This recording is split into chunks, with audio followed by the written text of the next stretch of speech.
What's cracking, guys? Bruce Madsen here, your host show of Metric Scout Fantasy Football. And today on Twitter, I asked the question to everybody: is there anybody on your Dynasty teams that's untradeable, that you're not willing to trade at all, no matter what? You may think about trading them, but you may not be able to get the value you want. I guess that could be acceptable. Whatever it is, who on your Dynasty team, who on your rosters that you're not willing to let go, that you're not searching for an offer. He's on your roster. You want to sit through his career. You just want to see what happens. You're willing to ride the whole thing out. And I was thinking, I couldn't come up with any players for me. I just couldn't. As you know, I'm kind of a guy that wants to test the market. I want to know what the market thinks. I want to see if I can get any deals. I want to make things happen. I want to be active. And for that, all my players have to be available. They all have to be tradable, but they all come at a certain cost. But then I just started thinking of the cost and thinking about how likely in all the scenarios, rebuilding teams, win now teams, middle of the road teams, super flex, 1 QB, 16 teamers, 10 teamers, just all the situations. I just thought about it. And 2 players come to mind that I can't really sell. And one reason is because I'm probably not going to get the appropriate return on the market anyways. And I would probably try to sell him. It wouldn't happen, and I'm holding him. And it's Jamar Chase and Justin Jefferson. 2 young alpha wide receivers who are just getting it done, who are projected to be key contributors to the NFL for a long time. And that is just something of value. I value young, productive wide receivers. We have these 2 guys who've proven to be alphas and are projected to be that way for a bit. These are assets that I want on all my Dynasty teams. I can't see myself selling Jamar Chase in any of my leagues unless someone really came to me with a Godfather offer. It'd be an offer that I couldn't say no to. It'd be like all the picks, all the players. It would be an offer that I couldn't resist. And you know what? That never happens. That never happens. Once in a blue moon, you see some random guy get that. They get that huge package. Someone paying up. Like someone acquired all these assets. Their team's loaded. And they package that up to get that player. But you rarely see that ever on social media. I rarely see that in any of my leagues. It just rarely happens. Those 2 guys who are at the top of the game right now are hard to buy, and I just do not see myself selling them at any type of discount.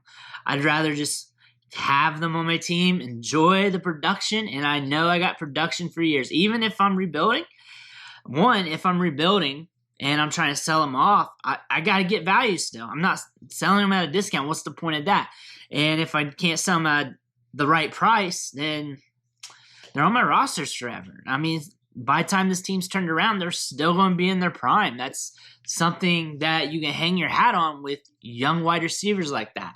I started thinking about Jonathan Taylor, DeAndre Swift, some of the younger productive running backs. But then I started thinking those are running backs.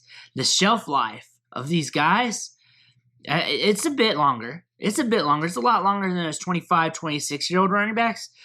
But before you know it, before things start churning around, it's going to be 2025. These running backs are going to be different.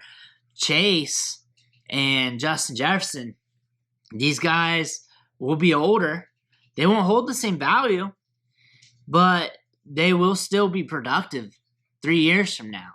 The running back landscape, when it comes to the value and the running back shelf life in terms of Dynasty Fantasy Football, 3 years is a decade for a running back. And that's something where when I think about running backs, they're all expendable to me. No matter how high or how low or who they are, right price, right time, right offer, they're gone. Am I selling them all at discounts? No. Am I selling them for a profit? Yes, I always want to sell for a profit, of course. But really think about this. The guys on my rosters who are unattainable to get off my rosters are just those two guys. Another guy I thought about was Kyle Pitts. Kyle Pitts is probably up there with Chase and Jefferson, but I feel like he's a little bit more obtainable from me off the trade market. I feel like I can get wheeled off of that with the right amount of picks, right amount of players. However, realistically, I don't see that happening as well. I think Pitts is another player. So I got 3 that can be on my rosters forever. I see things out with them. Also, he's a tight end, ambiguity with the offense, and he did not break out like gangbusters like Chase, Jefferson. So when it comes to the value standpoint, there's a little bit of difference there. There's a little bit, but not much. I think Pitts is going to be hard to buy off me. Almost impossible. Chase and Jefferson. I have one league where I stacked it Bengals. I stacked it. Down to Samaje Perine. And it's super flex. Burrow, Higgins, Chase, Samaje. Don't have Mixon yet. Will I get him? I don't know. Don't have Boyd yet. I'm cool without him, though. But that trio, Burrow, Higgins, and Chase, it's inseparable for me. I need that on this roster forever. Now I'm going to ask you, who on your Dynasty teams are you not willing to sell? Who are you not giving up? Because this is a preference thing, too.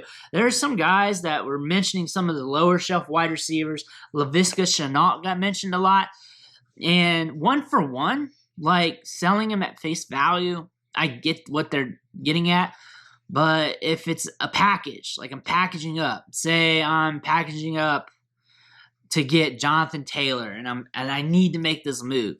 Laviska Shenault is still like a shiny, not a throw-in, but a shiny asset, a younger player with upside that other managers can look to get off a trade.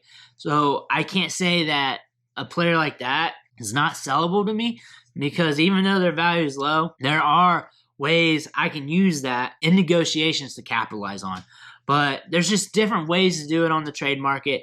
I don't have anyone that's locked down, padlocked down to the table, that can't be sold.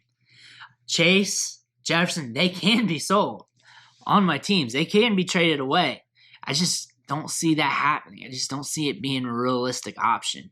I just don't feel like there's many teams in my leagues that have the ammunition to pay up for that. Now flipping it to you, what players in your Dynasty rosters are you holding on to with the vice script? Who are you not selling? It could be a player that you would sell, but you know you're not going to get the Godfather offer. You're holding him for too much value, and you know those deals are never getting done, and you know that player is stuck on that roster, maybe for life, maybe for a decade. Let me know who it is. But I want to thank you for watching the show, sticking with me.